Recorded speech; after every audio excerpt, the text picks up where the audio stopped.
చెడు మీద మంచి సాధించిన విజయమే దీపావళి పండుగ అంతరార్థం. ఈ పండుగ రోజున ప్రతి ఇల్లు దీపాలతో కళకళ్లాడుతూ ఉంటుంది. అమావాస్య చీకటిని పారద్రోలే వెలుగుల వేడుకైన దీపావళి గురించి కొన్ని విషయాలు ఇప్పుడు తెలుసుకుందాం.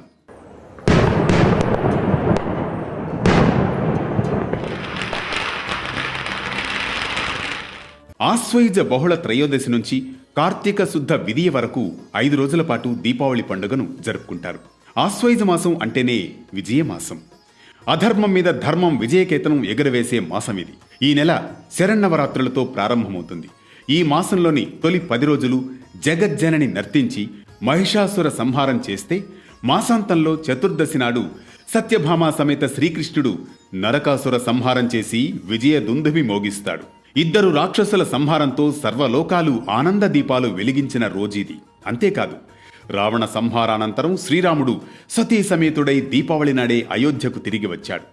ఈ సందర్భంగా అయోధ్య నగర ప్రజలందరూ దీపాల వరుసలతో సీతారాములకు స్వాగతం పలికారు. పంచపాండవులు అజ్ఞాతవాసం ముగించి హస్తినకు తిరిగి వచ్చింది కూడా ఈ దీపావళి రోజునే. వామనుడు బలిచక్రవర్తిని పాతాళానికి పంపించింది కూడా ఈ దీపావళి రోజునే. బలిచక్రవర్తి ఏడాదికి ఒక్కసారి అంటే దీపావళి రోజున భూమి మీదకు వచ్చి తన ప్రజలను తనివితీరా చూసుకుంటాడని నమ్మకం. అందుకే కేరళీయులు ఈ పండుగను బలి అమావాస్యగా జరుపుకుంటారు. ఇవన్నీ దాదాపు అందరికీ తెలిసిన కథలే. అయితే దీపావళి పండుగ రోజున శ్రీ మహాలక్ష్మి దేవిని పూజించడం వెనుక కూడా ఓ కథ ఉంది. ఒకసారి దూర్వాస మహర్షి ఇంద్రుడి వద్దకు వెళ్ళాడు. ఇంద్రుడు దూర్వాస మహర్షిని గౌరవించి అతిథి మర్యాదలు చేశాడు. ఆ ఆతిథ్యానికి మెచ్చిన దూర్వాస మహర్షి తన తపశ్శక్తితో ఒక హారాన్ని సృష్టించి దాన్ని ఇంద్రుడికి బహుమతిగా ఇస్తాడు. ముల్లోకాలకు అధిపతినైన నాకు ఇలాంటి హారాలు ఒక లెక్కనా అనే అహంకారంతో ఇంద్రుడు ఆ హారాన్ని తన దగ్గర ఉన్న ఐరావతం మెడలో వేసేస్తాడు. ఆ ఐరావతం తన తొండంతో హారాన్ని లాగి కాలి కింద వేసుకుని తొక్కేస్తుంది. అది చూసిన దూర్వాస మహర్షి ఆగ్రహంతో, నీకు ఈ 3 లోకాల ఆధిపత్యం ఉందనే కదా అహంకారం, అది పోతుంది పో అని శపిస్తాడు. దాంతో ఆధిపత్యం కోల్పోయిన ఇంద్రుడు శ్రీ మహావిష్ణువు వద్దకు వెళ్లి తన సమస్యను చెప్పుకొని పరిష్కారం అడుగుతాడు. అప్పుడు శ్రీ మహావిష్ణువు ఒక జ్యోతిని వెలిగించి దాన్ని శ్రీ మహాలక్ష్మి స్వరూపంగా తలచి పూజించమని సూచిస్తాడు. ఈ సూచనల ప్రకారం అమ్మవారిని ఆరాధిస్తాడు ఇంద్రుడు. దాంతో శ్రీ మహాలక్ష్మీదేవి సంతోషించి ఇంద్రుడికి 3 లోకాల ఆధిపత్యాన్ని తిరిగి వచ్చేలా చేస్తుంది.